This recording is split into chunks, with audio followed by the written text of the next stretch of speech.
I never thought a family could feel so cold, so distant, and yet so close at the same time. The house that had once been filled with laughter, the smell of spices, the soft chatter over tea, had transformed into a place I barely recognized. My daughter-in-law, the woman I had welcomed with open arms, had turned against me. I remember the day it all started as if it were carved into my memory. The soft tap on the kitchen door, her hesitant stance, the way her eyes darted between me and my son before landing firmly on me, and the words that froze my chest before they even left her lips. I didn't understand at first.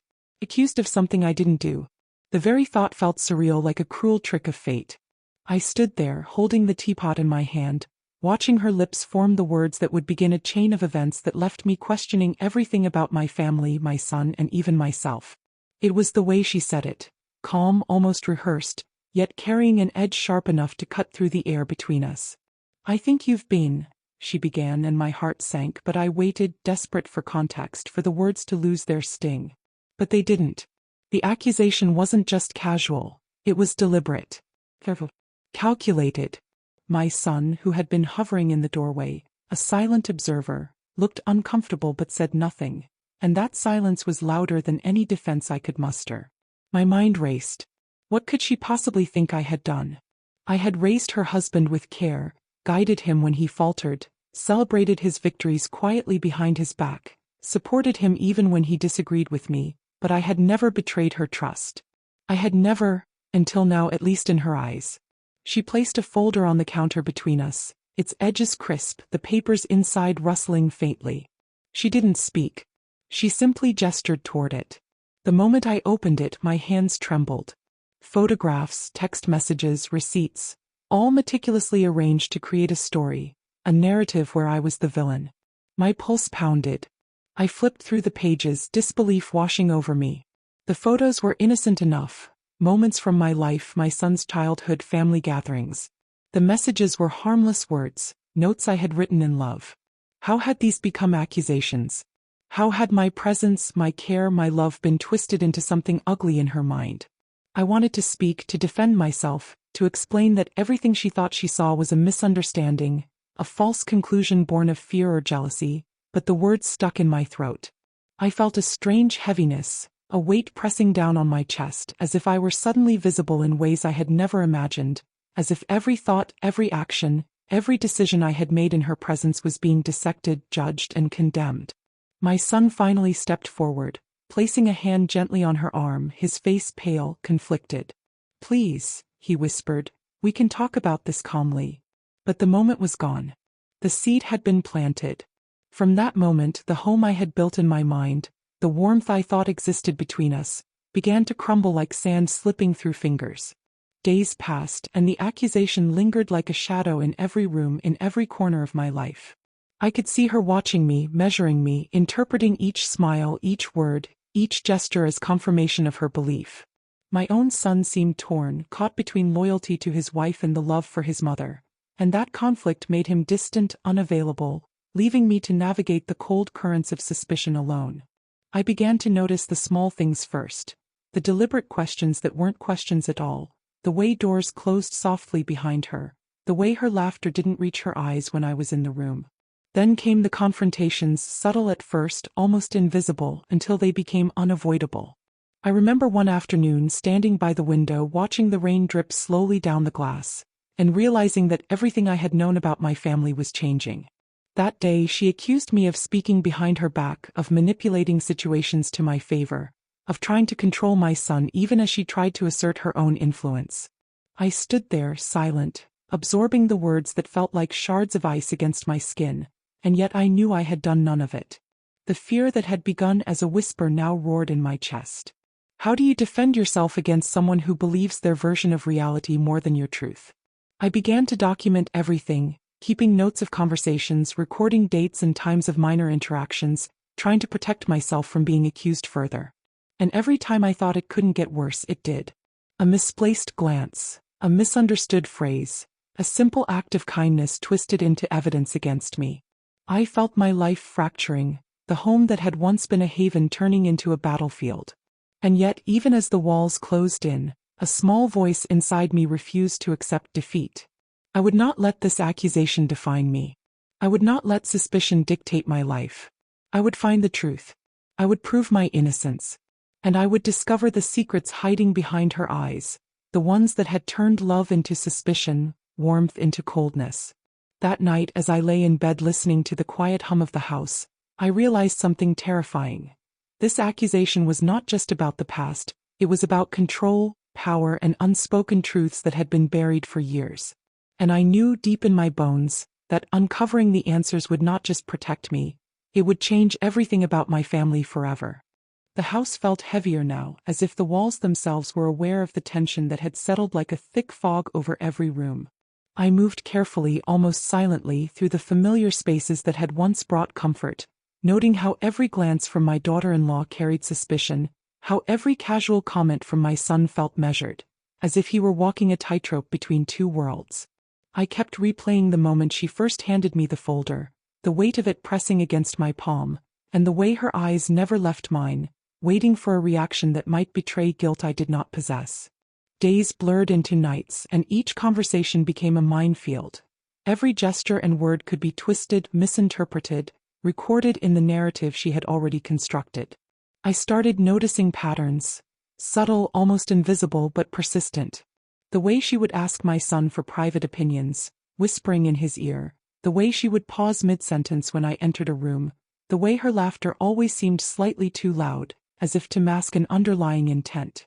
I realized I was no longer interacting with her as I had before. Our exchanges were battlegrounds.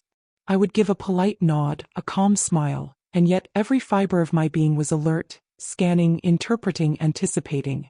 One evening, I caught her moving through the kitchen, her hands resting on the counter, staring at me with an intensity that was almost tangible. She didn't speak, didn't need to. The accusation hung in the air like a storm cloud, heavy and ominous. My son was in the living room, unaware, or pretending to be, of the silent war taking place, absorbed in a book, his presence distant and detached. I felt isolated, trapped in my own home, forced to navigate a maze of suspicion while protecting my own dignity. I began to reflect on the moments that had led us here. The laughter we had shared at family gatherings, the quiet evenings over tea, the holidays spent together. How had something so small, so subtle grown into this wall between us? I realized that some truths are not revealed through confrontation, but through observation, through quiet attention to the smallest inconsistencies. I began keeping a meticulous record, jotting down dates, interactions, moments that felt significant, trying to build a chronology that might explain the motives behind her accusations. One afternoon, I overheard a conversation that made my pulse spike. She was speaking with a friend on the phone, voice low, urgent, and I caught fragments, words like control, proof, plan. My mind raced. What plan? What proof? And most importantly, was my son aware of the depth of her convictions, or was he as blinded as I had feared? I knew I needed to act, to understand before the situation escalated further. I sought allies within the home, quiet conversations with relatives who had always been observant, careful inquiries that yielded hints but no confirmations. Every answer led to more questions. Every revelation pulled me deeper into the labyrinth of distrust and accusation. Sleep became difficult. My nights were restless, filled with visions of conversations replayed, statements misinterpreted, intentions misjudged. I began to notice changes in my son, subtle shifts in demeanor, a tightness around his eyes, a hesitation in his speech. Was it guilt, fear, or the weight of divided loyalty? The thought made my chest ache. One night, after a particularly tense dinner, I found myself alone in the kitchen, staring at the window, watching shadows move across the garden. I realized that to protect myself I needed more than observation. I needed understanding. I needed to uncover the origins of her distrust, the reason she had turned against me so suddenly. And so I began to plan, quietly, carefully, tracing back moments, words, actions, anything that could explain the fracture. Days passed, each one heavy with unspoken tension, each one revealing a little more about the dynamics I had taken for granted. The accusations were not random. They were deliberate, informed, precise. She knew what she wanted me to feel, and she was skilled at ensuring I felt it. Yet even as the fear and suspicion gnawed at me, a small flame of determination persisted. I would not allow false narratives to define me, to fracture my family further. I would find the truth even if it meant facing uncomfortable realities about those I loved most. Late one evening, I found myself drawn to a drawer I had never opened, a place I had considered mundane, insignificant. Something compelled me, intuition perhaps or desperation, and as I sifted through old letters and receipts, I felt a shift in the air. Among the ordinary items, I discovered a document, folded carefully, almost hidden. My hands shook as I unfolded it, revealing handwriting that was unmistakable, familiar, and long forgotten. The message was brief but profound. It hinted at motives, at secrets buried beneath layers of family history, at actions that had been misinterpreted or concealed. My pulse raced as I realized that this small discovery could be the key to understanding the accusations, to unraveling the web that had ensnared us. That night, I lay awake in my room, staring at the ceiling, the document clutched to my chest. My mind spun with questions and possibilities. The house, once a haven, now felt like a theater of shadows, each creak, each whisper, each glance imbued with potential meaning. I resolved that tomorrow, I would begin piecing together the fragments, seeking clarity and truth. And in that quiet, heavy darkness, I understood that the journey ahead would test not only my patience but my resilience, my courage, and the very fabric of trust that bound my family together. And yet, even in the uncertainty, a strange clarity emerged. The truth was out there waiting, and I was determined to find it, whatever the cost. The days had begun to blur into a continuous hum of tension and silent judgment. Each morning I woke with a lump in my throat, unsure which version of my family I would face that day, the one that smiled politely at breakfast or the one that whispered in corners, plotting, questioning, or silently condemning me. My daughter-in-law's accusations had created a ripple effect, touching every interaction, every glance, every word spoken or left unspoken. Even my son, who had once been my anchor, now seemed adrift, caught between loyalty to his wife and love for his mother, his eyes carrying a mixture of guilt, fear, and indecision that made my chest tighten every time they met mine. I began noticing the subtle shifts first, the small gestures that spoke louder than words. A door closed a little too quietly behind her. A phone call ended abruptly when I walked into the room, a smile that didn't quite reach the eyes. Every action carried an undertone, a hidden meaning, a silent accusation. It was exhausting. And yet, amid the tension, there were small clues that whispered of truths that had long been buried.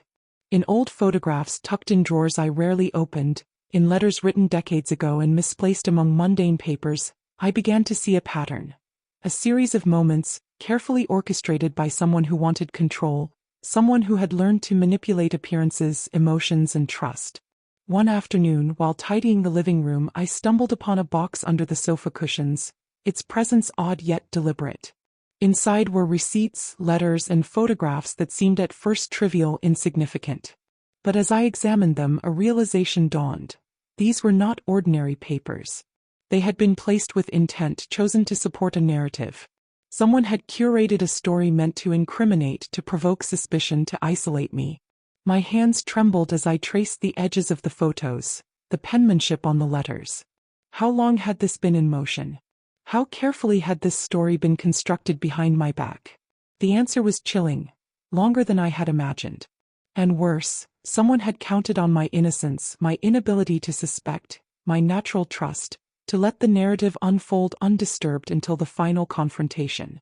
I spent hours piecing together the chronology, trying to understand how my daughter-in-law had acquired such precise information, how she had turned moments of my life, moments of love and care, into evidence of malice. The more I uncovered, the more the edges of the puzzle began to sharpen. I realized that her accusations were not born of misunderstanding but of deliberate manipulation. She had studied us, studied me, and carefully calculated each move to corner me emotionally, socially, and psychologically. Even as anger and betrayal bubbled beneath my skin, I reminded myself that my response had to be measured. I could not allow the frustration to cloud my judgment. I needed clarity. I needed evidence. And I needed to protect the family bonds that still existed, fragile as they were. That evening, I found myself standing by the window, watching the rain streak the glass, feeling the weight of both history and the unknown pressing down on me. My son appeared beside me, silent, his hand brushing against mine as if seeking connection without words. The gesture was fleeting, almost imperceptible, yet it carried the weight of unspoken acknowledgement. He too felt the gravity of what had begun. In the kitchen, I noticed my daughter-in-law watching from the doorway, her posture rigid, her expression unreadable, her eyes sharp and calculating. For the first time I understood fully that the war had shifted. It was no longer a matter of accusation. It was about control, about narrative, about power over perception. My mind reeled with the implications. Every action, every choice, every word I spoke could be misconstrued. I had to tread carefully. And yet, amid the suffocating tension, a sense of determination took root. I would not allow this manipulation to define me or my family. I would uncover the truth, piece by piece, document by document, memory by memory, until the entire picture was clear. I began revisiting old conversations, replaying interactions in my mind, reconstructing timelines, cross-referencing details, looking for inconsistencies, for hints, for truths that had been hidden beneath layers of deceit. Slowly patterns emerged. Small contradictions in her stories, inconsistencies in what she claimed and what the documents proved.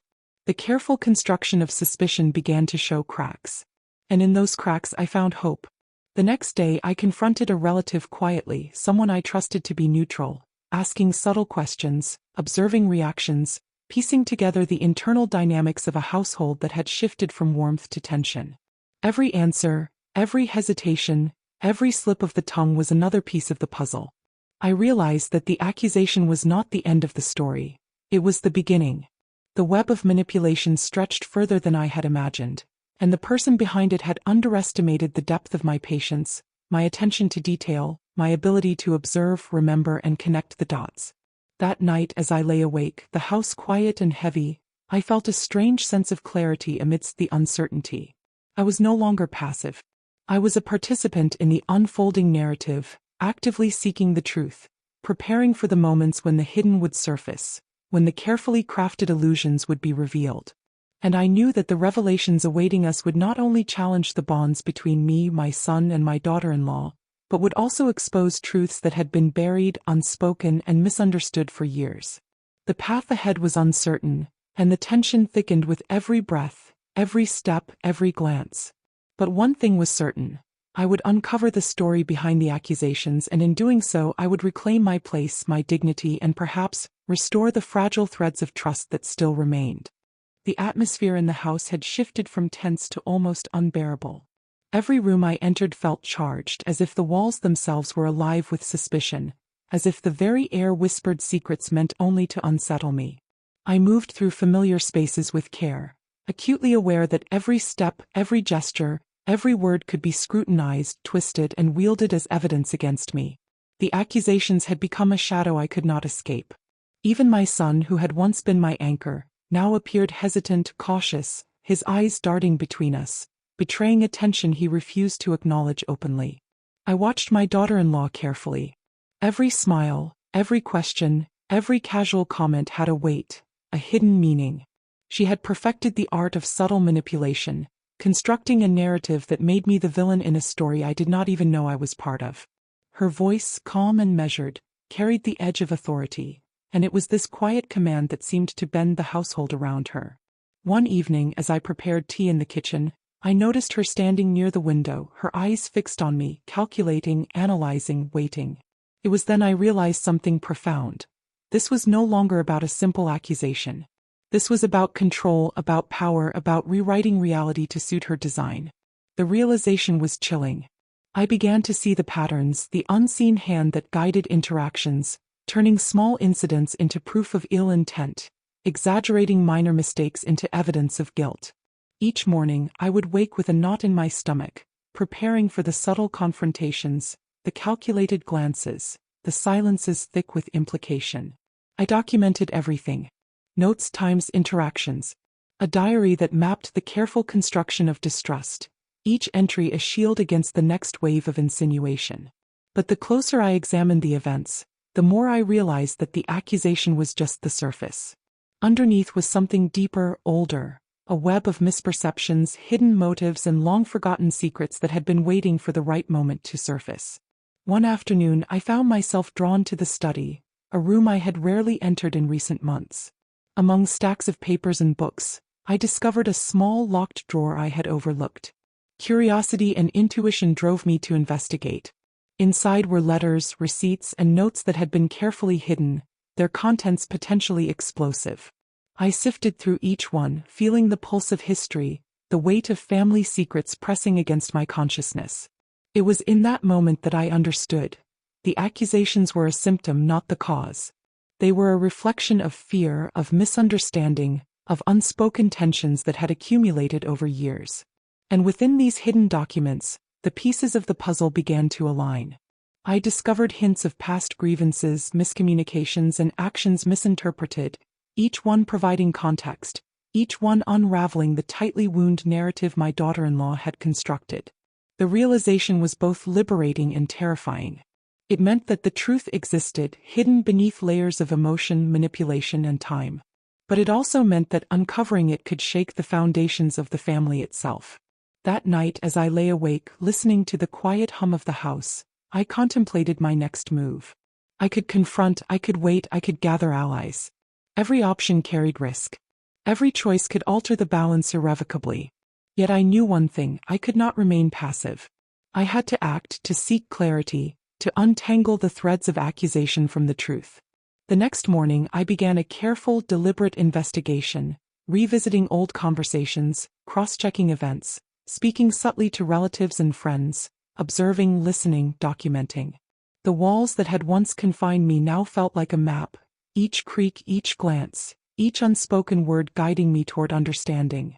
I noticed contradictions in my daughter-in-law's story, small slips that hinted at embellishment or omission. I tracked interactions that had been presented as evidence and discovered explanations that were both logical and innocuous. Slowly, the narrative she had built began to show fractures. And yet, even as hope emerged, a knot of dread tightened in my chest. The situation was delicate. One wrong move could escalate tension beyond repair, yet inaction was no longer an option.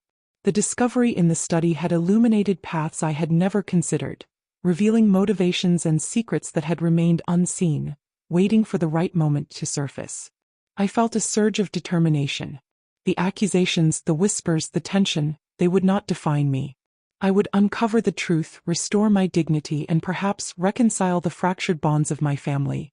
But I knew it would not be easy. The game had changed, and I understood with a sinking clarity that what lay ahead would test every ounce of patience, courage, and resilience I possessed. That night, I stared at the ceiling, thoughts swirling, planning my next steps, feeling the weight of the unseen hand guiding the house's tension. And somewhere in the quiet darkness, I felt the first flicker of control returning to me, the small flame of clarity amid the storm. The story was far from over, and the revelations that awaited would not only challenge the bonds within my family but would expose truths long hidden beneath layers of suspicion, fear, and carefully curated misunderstanding. The days had stretched into a tense continuum, each moment heavy with anticipation, every interaction a test of patience and composure. I had learned to move carefully, speaking softly, listening intensely, observing minute details that would have gone unnoticed before. Every glance, every hesitation, every shift in posture held meaning.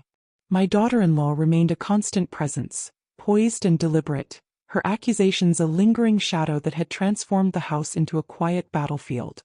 I had begun piecing together the fragments of her behavior, the documents I had found, the subtle inconsistencies in her story. Patterns emerged, and while the web she had spun was intricate, it was not impenetrable. I realized that to regain some control I had to confront, not recklessly but with careful planning, understanding, and evidence. One afternoon I asked my son to join me in the living room. His expression betrayed nervousness, but he agreed, and we sat together, the weight of unspoken tension filling the space between us.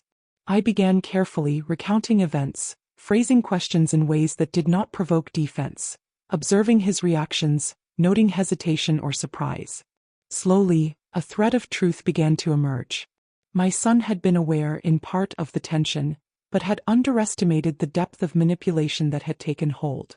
He had been trying to mediate, to keep the peace, and in doing so had allowed the accusations to fester, giving them power beyond reason.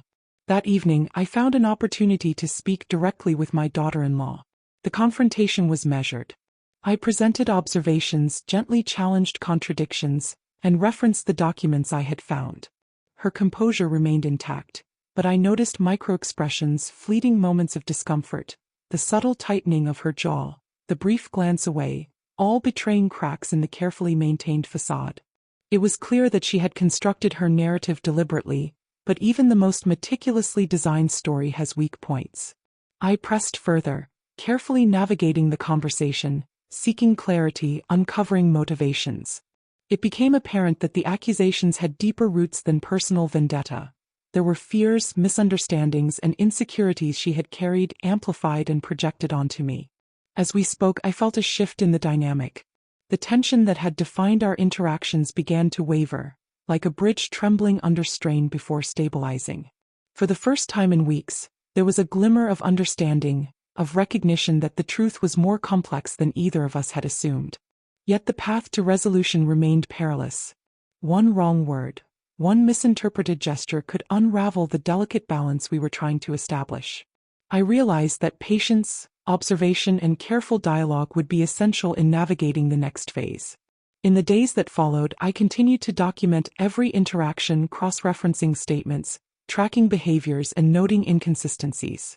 Small revelations emerged: a conversation overheard, a forgotten email, a casual comment that shed light on hidden motives. Each piece of information brought me closer to understanding, closer to reclaiming my place within the family, and closer to uncovering the larger truth behind the accusations that had threatened to redefine everything. I also observed subtle shifts in my son. He became more attentive, more engaged, more protective, not of the narrative but of fairness, of ensuring that misunderstandings were clarified. His presence, though previously neutral, began to reinforce the balance I was trying to establish, reminding me that even amid tension, love and loyalty could guide the way. One night, as I reflected on the unfolding events, I realized that the accusations, though painful, had illuminated truths long ignored. Family dynamics, miscommunications, unspoken resentments, all had come to the surface, forced into awareness by the conflict that had initially seemed so personal and isolated. The confrontation had not resolved everything, but it had opened a door. A path forward was emerging, one that required courage, honesty, and continued observation. I understood more clearly than ever that the power of accusation is not in the words themselves, but in the fear and uncertainty they create. By confronting it with clarity, evidence, and calm, that power could be diminished and understanding restored. That night, as I lay awake, the house silent, I felt the first sense of agency in weeks. The narrative had shifted. The cracks were visible. And while the journey to full reconciliation remained ahead, I knew that the truth was no longer obscured entirely, and the balance of perception had begun to tilt toward reality. Yet even in this quiet triumph, a lingering tension remained, a reminder that family, love, and loyalty are delicate, complex forces, and that understanding once lost must be carefully nurtured back into existence. And as I drifted into a tentative sleep, I understood that the coming days would be pivotal, that the story was far from over, and that the revelations yet to unfold would not only challenge bonds but perhaps redefine the family entirely. The air in the house felt charged, heavier than ever before, as if it too were holding its breath, waiting for the storm to pass or explode. I moved through the rooms with deliberate care, noticing everything, storing every nuance of expression, every shift in posture, every subtle inflection in voice. The weeks of tension, of silent observation, had honed my awareness to a razor edge. I had become attuned to the invisible currents running beneath every interaction, aware that a single gesture could speak volumes, that a word misinterpreted could trigger an avalanche. My daughter-in-law had maintained her composure outwardly, her polite smile and measured tones hiding a calculated intent, but I could now see the cracks, the barely perceptible tightening of her lips, the micro-expressions of discomfort that betrayed her carefully crafted facade. Over the past weeks, I had gathered evidence, recorded inconsistencies, observed patterns, and traced the origins of the accusations that had so thoroughly unsettled the family. I had studied documents, letters, and photographs, searching for connections, piecing together the puzzle that had been deliberately obscured. And slowly the picture emerged. The accusations were not merely born from malice, but from fear, insecurity, and misunderstanding, amplified and weaponized into a narrative designed to control perception and assert dominance within the family. That morning I sat at the kitchen table with my son, documents spread before us. His expression was taut, wary, yet I could see relief flicker across his eyes, the recognition that I had been methodical, patient, and precise in uncovering what lay beneath the surface. We reviewed the evidence together, each piece shedding light on motivations, clarifying past events, revealing actions that had been misconstrued or manipulated. As the truth unfolded, it was as if a veil had lifted. The accusations that had weighed so heavily on me, that had threatened to fracture the family, were revealed to be based on selective interpretation and deliberate misdirection. The realization brought a mix of relief, vindication, and sorrow. The sorrow of recognizing how fragile trust had become, how easily misunderstandings could be weaponized, and how long it had taken to unearth the truth. Later that day, I confronted my daughter-in-law in the living room, carefully measured, composed, and resolute. I presented the evidence, the inconsistencies, the clarifications, speaking calmly with an air of quiet authority. Her posture remained upright, her expression polite, but I saw the tension beneath, the fleeting moments when the carefully constructed narrative began to unravel. She had underestimated my attention to detail, my patience, and my determination. Slowly, the truth was laid bare, not as a weapon to shame or dominate, but as a means of understanding, of reconciliation, and of restoring balance. In the silence that followed, I felt a weight lift, a tension ease, as if the house itself exhaled. My son, present throughout, visibly relaxed, and for the first time in weeks, there was no hidden agenda, no manipulation, no accusation, only a shared recognition that honesty and clarity had reclaimed their place. The confrontation did not erase past misunderstandings, nor did it heal every rift immediately, but it created space for dialogue, for acknowledgement, and for the slow rebuilding of trust. That evening, as I walked through the familiar halls of the house, I noticed subtle changes. The softness of a smile, the relaxation of posture, the tentative gestures of goodwill that had been absent for weeks. I understood that reconciliation would be gradual, that trust, once fractured, requires care, patience, and sustained effort to restore. And yet, even in this tentative calm, I felt a profound sense of empowerment. I had faced suspicion, accusation, and manipulation, and emerged with clarity, dignity, and understanding.